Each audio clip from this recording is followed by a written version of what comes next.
I think that that most of what we've learned so far at the San Antonio breast cancer meeting has actually been that it's more complicated than we thought or than we hoped. Now, we've thought about that there would be one target, that a tumor would be one kind of tumor, and you'd be able to do precision medicine and figure out what kind it was, and then you'd be able to give the exact right drug to match that kind, and everything would be great. The problem we're finding is heterogeneity, that the tumor in different parts of the breast might be different and might have a different target.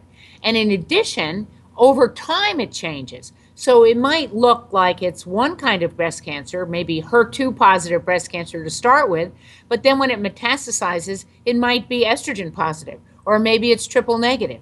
And so it has the ability to mutate and is continually mutating. So the target doesn't remain the same. And this idea that we hoped that we would be able to have precision medicine and just figure out what the target was, aim the drug at the target, and everything would be great, looks like it's not going to be so easy. The more exciting thing we've learned, though, is that the breast cancer may be more immunogenic than we thought. There are some cancers that tend to inspire an immune system response, like melanoma and renal cancer, but breast cancer was thought not to be very immunogenic. And yet it's looking like, at least in the triple negatives, and maybe even in the HER2 positives, there may be much more of an immune response than we thought, and we might be able to harness that to help us treat it.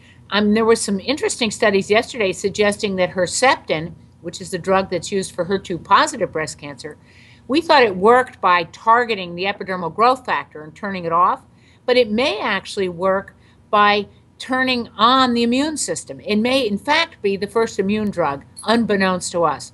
And I think we're going to see more combinations of immune kinds of drugs and targeted drugs as we try to hit cancer in more than one direction.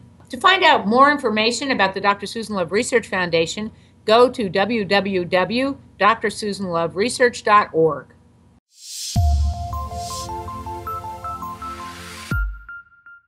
Do you know that not every breast cancer patient needs chemotherapy? Now there's a way to decide if chemotherapy will benefit you based on the unique biology of your tumor. To learn more about the Oncotype DX test and how to discuss it with your doctor, click this button.